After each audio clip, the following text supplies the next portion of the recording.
Obrigado, ministro José Eduardo Cardoso. Obrigado a todos os membros da imprensa que estão presentes, dignos profissionais, importantes para a garantia da liberdade de expressão em nosso país. Gostaria de apresentar os que se encontram acompanhando a delegação. Nós temos o presidente da OAB de São Paulo, Marcos da Costa, o presidente da OAB do Amapá, Paulo Campelo, o presidente da OAB de Alagoas, Tiago Bonfim, do Norte, Sérgio Freire, o presidente da OAB do Ceará, Valdetário Monteiro, presidente da OAB do Estado de Rondônia, Andrei Cavalcante, presidente da OAB do Estado do Piauí, William Guimarães, presidente da OAB de Santa Catarina, Túlio Cavalazzi, presidente da OAB de Goiás, Enil, Jader, do Pará, desculpe, do Mato Grosso do Sul, o Júlio César e o presidente da OAB do Rio Grande do Norte, Sérgio Freire. Também estou acompanhado da diretoria do Conselho Federal da OAB, do vice-presidente da OAB, Cláudio Lamáquia, do secretário-geral da OAB Nacional, Cláudio Souza, e do diretor tesoureiro da OAB Nacional, Antônio Neildo. A primeira pauta que trazemos ao excelentíssimo ministro da Justiça, com aquela convicção de que a OAB ela não é comentarista de casos, mas defensora de causas, e de que a OAB ela tem como uma causa que é histórica sua a convicção de que juízes e promotores devem ter garantidas as suas prerrogativas, de que juízes e promotores devem ter respeitadas todas as suas atividades, todas as suas garantias constitucionais, que devem levar à independência plena, à imparcialidade completa na sua atuação, à medida em que a ordem sempre defendeu, aliás, foi a OAB que durante a ditadura militar defendeu as prerrogativas da magistratura, que a ditadura militar quis retirar, quando proibia magistrados de ter ampla liberdade de julgar. Então, a ordem tem esse compromisso histórico e nós reafirmamos o compromisso histórico da nossa entidade com a liberdade, a independência e a imparcialidade dos membros do Ministério Público e dos membros da magistratura para desempenhar as suas missões constitucionais. Mas, de igual forma, a ordem entende, porque a Constituição da República assim estabelece, que o advogado ele não é menos importante do que juízes e membros do Ministério Público. De que o advogado ele é tão importante quanto, e que todos devem ter as suas garantias respeitadas. Não são excludentes as defesas, mas complementares. Defender as prerrogativas do advogado, ela não exclui a defesa das prerrogativas do magistrado. Muito ao contrário, elas são todas constitucionais. Assim ocorre em qualquer sistema jurídico do mundo. Os Estados Unidos da América, como todos sabemos, e a Inglaterra, vamos ficar em dois exemplos, de dois países em que o combate ao crime é algo importante, fundamental e central, como todos sabemos, as garantias de atuação do advogado é absolutamente respeitada. Não se tem notícia de que os Estados Unidos da América ou a Inglaterra estejam, por algum motivo, entendendo que o trabalho dos advogados seja um empecilho ao combate ao crime. E assim em todos os sistemas civilizados do mundo. Porque o que o advogado faz é apenas garantir o devido processo legal. E a Constituição da República, no seu artigo 133, é que diz: o advogado é essencial à justiça. Ele é indispensável à justiça. Então, a mesma Constituição que assegura a liberdade de imprensa, que assegura o princípio da moralidade administrativa, que assegura o princípio da probidade na administração, é a Constituição que determina que haja as garantias do advogado, a indispensabilidade do advogado. porque assim se faz um processo justo. Um processo justo se faz com uma investigação profunda, que é preciso registrar, que a OAB, inclusive em nota pública, em manifestação pública, lançamos um plano de combate à corrupção. A OAB defende a apuração, a investigação profunda e o combate à corrupção no Brasil. Mas entendemos que, primeiro, temos que ter uma investigação profunda, temos que ter um judiciário independente, temos que ter um Ministério Público que atue com destemor, mas temos que ter, por igualdade, uma advocacia respeitada. Uma advocacia que seja entendida não como pessoas que estão para atrapalhar, mas como profissionais que estão para fazer justiça também. Rui Barbosa dizia, no início da formação desta República, o grande jurista Rui Barbosa, fundamental, como sabemos, para a instituição da República no Brasil, de que a defesa é tão importante quanto a acusação para um processo justo e para a moralidade pública. Então, este é o conceito que existe em todos os países civilizados do mundo.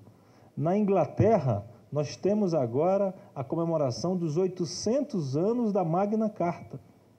800 anos, 8 séculos, em que foi estabelecido o quê? Há 8 séculos atrás, na Inglaterra, e eles estão comemorando este ano. Que ninguém pode ser processado, ninguém pode perder a sua liberdade ou os seus bens sem o devido processo legal. Há 8 séculos, o mundo comemora hoje, na Inglaterra, a Magna Carta inglesa. Isso chama-se Estado de Direito. O que é Estado de Direito? É o respeito a que todos atuem com liberdade, independência, sem qualquer tipo de influência indevida. Isso que a OAB defende, e por isso que estamos aqui no Ministério da Justiça para dizer ao excelentíssimo ministro da Justiça de que a advocacia brasileira compreende que as autoridades públicas que recebem advogado, elas não cometem ilícitos, elas estão cumprindo a lei. Elas estão tão somente cumprindo a lei federal, que é o Estatuto da Advocacia, que diz que todo advogado possui o direito de apresentar verbalmente ou por escrito reclamações às autoridades e servidores públicos. Isso está em uma lei federal. Como o advogado pode apresentar verbalmente uma reclamação se ele não pode ser recebido em audiência? Mas é importante registrar que a OAB defende com igual intensidade o respeito às prerrogativas dos advogados e a independência dos juízes e a imparcialidade dos julgadores, e que também nós tenhamos no Brasil o combate à corrupção com respeito ao devido processo legal. Queremos que haja no Brasil, certamente, o respeito aos princípios constitucionais que orientam a administração pública. O princípio constitucional da moralidade, da probidade administrativa tem que ser respeitados no Brasil, e a OAB, ela apoia este cumprimento da Constituição. Mas nós não podemos aplicar a Constituição por pedaços ou em tiras, no sentido de que só podemos ler um artigo da Constituição, que é o artigo 37, que é o que prevê o princípio da moralidade e também da probidade administrativa. Temos que aplicar o artigo 5º da Constituição, que prevê o devido processo legal, que inclui o respeito às garantias dos advogados. Isso em todos os casos. Os profissionais da imprensa bem são testemunhas no sentido de que a OAB Nacional jamais foi comentarista de qualquer caso. Jamais fizemos abordagem. Por quê? Porque seria impróprio um presidente nacional da ordem ter uma opinião sobre um processo sobre o qual ele nunca abriu os autos, sobre o qual ele nunca leu os autos do processo. Então, a OAB, não é posição da OAB dizer se alguém é condenado, se alguém deve ser absolvido. Não é posição sequer dizer se o que foi reclamado ao ministro há de ser atendido. Não nos compete. O que nos compete é dizer o direito que todo advogado tem de apresentar a sua reclamação, de apresentar a sua queixa, a sua divergência. Isso é próprio de uma sociedade democrática e do Estado de Direito. Esse foi o primeiro ponto que que tratamos na audiência com o ministro o respeito às prerrogativas dos advogados, que estão postas em lei federal, numa lei federal que é o Estatuto da Advocacia, cujo autor foi já de saudosa memória, o deputado federal, então o deputado federal Ulisses Guimarães, foi o autor do projeto de lei que resultou no que hoje é o Estatuto da Advocacia Brasileira. O segundo ponto de pauta, que é fundamental e importante, porque diz respeito ao sistema penitenciário, ao caos penitenciário brasileiro, é que no Brasil hoje não se faz audiência de custódia.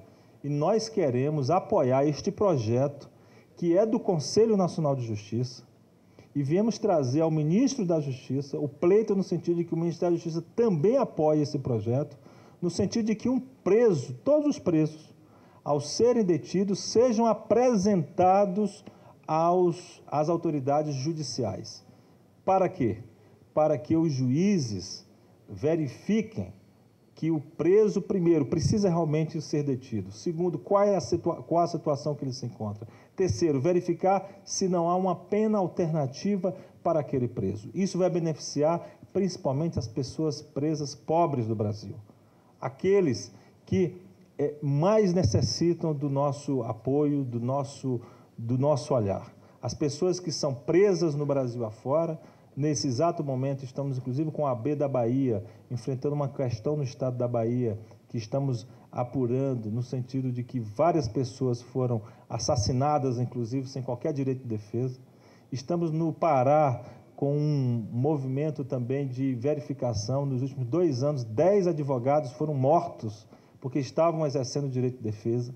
Então, nós não podemos tolerar esse tipo de situação. Queremos entender que o sistema penitenciário brasileiro hoje, que já tem 600 mil presos, uma superpopulação carcerária, os presos sejam, ao serem detidos, apresentados em audiência de custódia. Foi lançado já no Tribunal de Justiça de São Paulo, tem o apoio do Conselho Nacional de Justiça, tem o apoio da OAB e queremos também que o Ministério da Justiça venha apoiar essa importante novidade que é a audiência de custódia em nosso país. E o terceiro ponto diz respeito à sanção do novo Código de Processo Civil. O novo Código de Processo Civil foi encaminhado ontem pelo Senado à Presidência da República para a sanção. Entendemos que ele é um código que contribui positivamente para uma maior agilidade no andamento da justiça. A advocacia brasileira é favorável que os processos sejam julgados com celeridade. Isso é importante para o país. Engana-se quem pensa que a advocacia brasileira apoia ou torce ou vem a torcer por processos morosos. A advocacia brasileira, principalmente os seus dirigentes e a advocacia moderna do Brasil, compreende que um processo moroso ele já é injusto por si próprio. Um processo moroso traz o descrédito para a justiça. Um processo que demora excessivamente, ele desvaloriza a todos. Não é? Ele é ruim para o cidadão e ele é péssimo para os advogados.